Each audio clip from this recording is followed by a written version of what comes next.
folks, Doc here. Well, I think it's time to do something with hardtack again. Oddly enough, it's probably one of my most viewed videos. Never expected that. Actually, I never expected any of my videos to get views anyway, so I guess that's not a big deal. What we're going to do today is take nuggetized little nuggets of hardtack.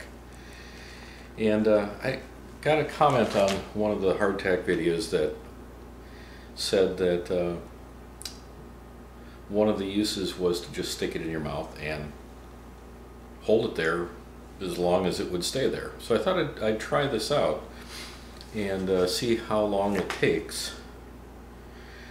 It's 10:01 according to Mickey Mouse here. Mickey Mouse, my phone. And so we're going to stick that nugget of joy in my mouth, and we're going to see how long it takes for it to break down. No, biting is not allowed. I can tell you right now, like well over a year since I've made these, they're not stale.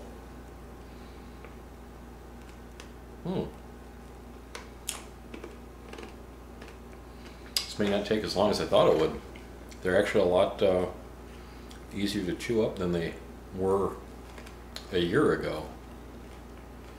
They're just falling apart in my mouth. That's really weird.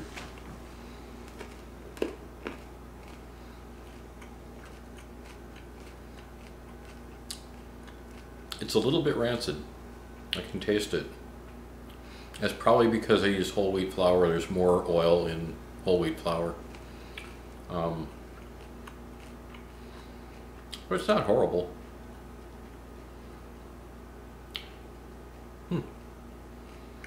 There we go. One down.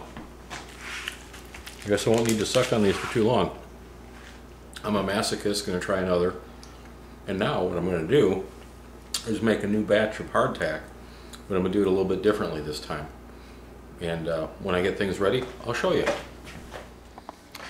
Well, welcome back, folks. I am preheating my oven to 375. Here we've got 2 cups of all-purpose flour. Add to that 2 cups of whole wheat. And 4 teaspoons of kosher salt. 1 tablespoon is about 3 teaspoons, therefore there's 3. And that's about, yeah, it's about a teaspoon. So, no biggie. Oh. Stay down. Okay. Give that a mixy mix. That just does not look tasty at all, and indeed it's just, gosh, it's not even bread flavored. It's hardtack flavored. So essentially hydrated and baked whole wheat flour. In this case I did put half all-purpose because I'm just wondering how that will affect the how it keeps. Now I'm going to do this a lot differently than I did last time. Let's see here. Oh, look. I pre-floured the rolling surface. Now it says to add up to 2 cups of water, so I'm not going to add 2 cups. I'm going to add, that's about a cup I put in. Now a little bit over. Now we're going to mix that up. And when it is thoroughly mixed, I'll bring you back. Hey, welcome back. Well, we're here making hardtack, and I've got the dough ready. It's divided in roughly in half. It's very sticky. I'm a little bit worried about that. I've got some flour here for rolling it out, so I think we'll do that. Start getting some flour down.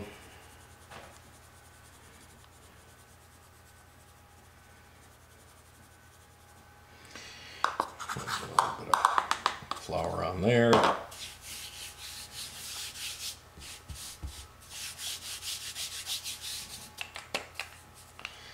There. Yeah, that's very sticky.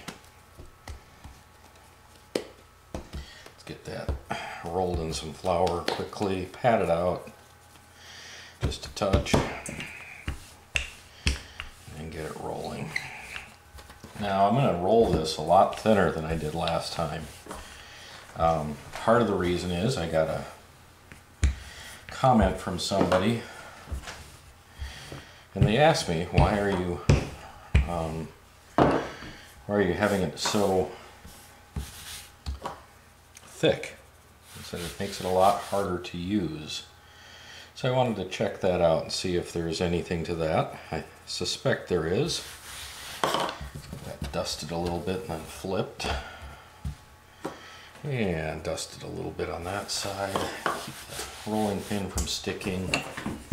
I need a lot more room than I have, but this is what I have to work with, so this is what I will work with. I suppose I could move more stuff off of here. That might help. Spin this a quarter turn or so. Oh boy. Hey, I just made my job more secure. Made a mess on the floor. Hey, job security. Trying to get it about as square. Oops, sorry. Great camera work again. I'm brilliant, I tell you. I should be a professional videographer. Trying to get it as square as I can get it. Because I want it to fit on a baking pan if at all possible. Oh, we have casualty here. Fortunately, the dough is so moist, it will not be a problem. At least I don't foresee it as a problem.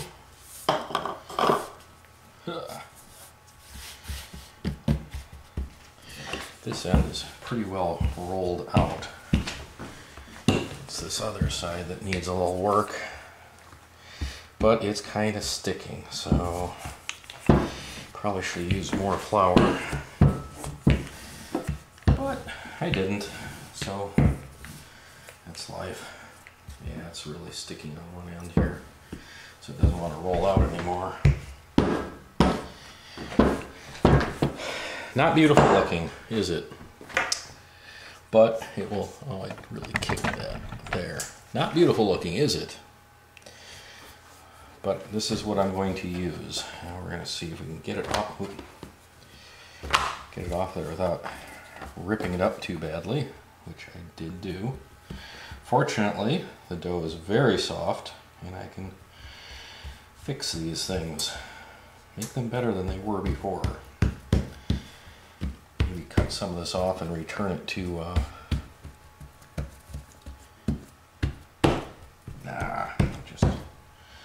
I'll just fix it. We'll fix that. Or fix it, as one of my friends says. We'll fix it. Unfortunately, when you fix it, you smash it down onto the ground. There we go. Should be able to work with that now. So, what we do, make a lot of noise, and we get out a pan, and this is going to be interesting.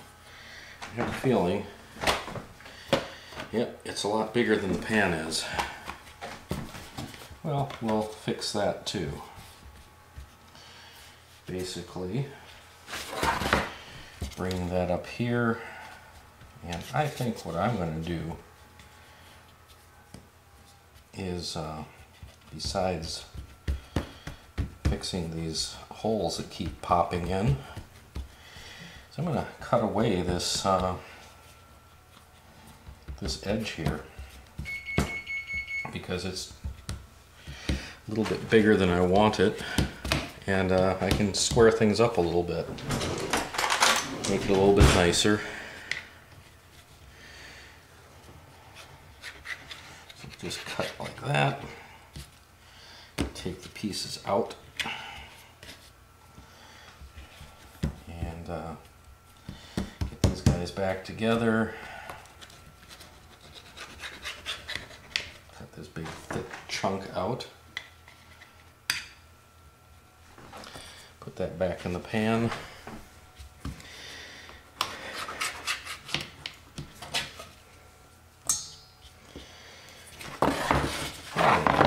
I think it's actually going to work out pretty good. And we'll see what happens. One thing, according to the recipe, that you're supposed to do, other than destroy it completely, which I've been doing, good grief, you're supposed to score it.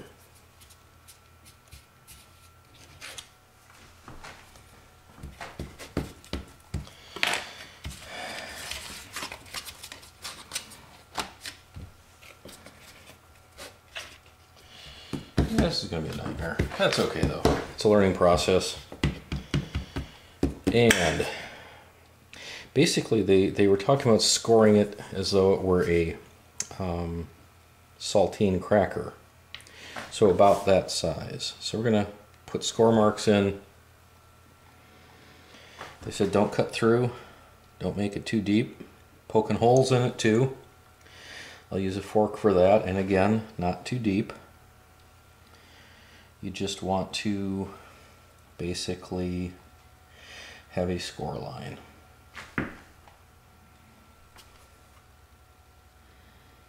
The depth is not important. And we'll make that one a bigger one, I guess. There. And we'll put the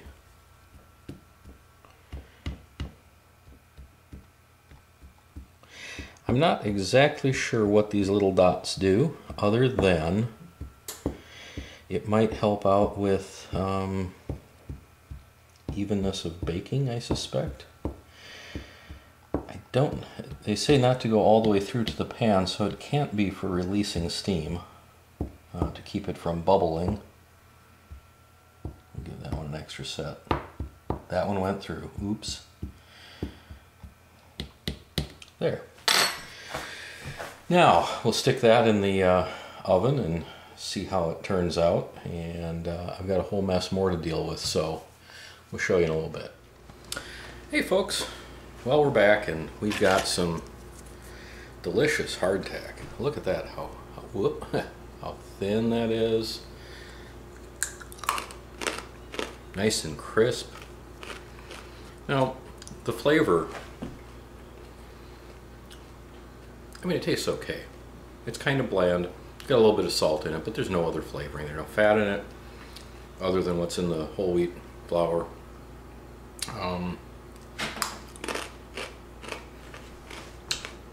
It's a little tender. And you'll have to excuse me for just a moment.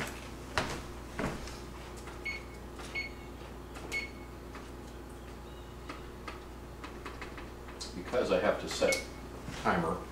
Forgot about that. Let's see. Oh, there we are.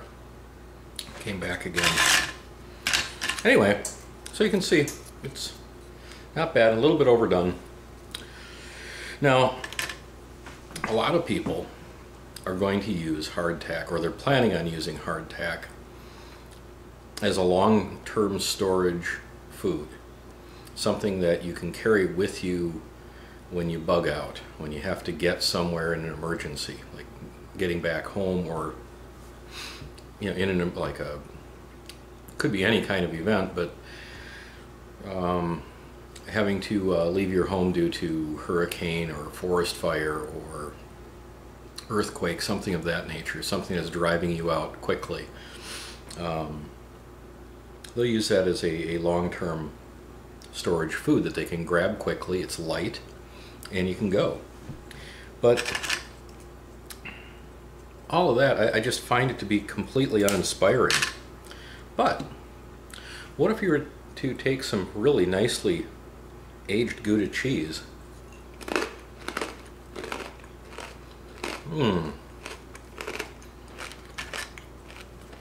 That improves it greatly. Or, if you're a lot like me, and I know that you are, a really, really nice, soft brie-like cheese, well ripened, running and oozing. Now that is survival food. Saint Angel, really good creamy cheese. Or, for those of you who are very health conscious, what says survival better than baba ganoush? Yep, roasted eggplant. What else is in there? Olive oil, roasted garlic, salt and pepper. I keep a bowl of this in my refrigerator all the time. And I can just grab it and go. We're talking real survival food. Something that tastes good, it's good for you, and that cheese was just phenomenal. Anyway, you know, I don't mean to be poking fun at the community of people who prepare for the worst, because the worst can happen, and if you aren't prepared for it, guess what? You're hosed. But I think sometimes people take themselves too seriously too. And soft, stinky cheese will keep you from doing that. So, prepare for the future, but prepare not just to survive, but live. See you later.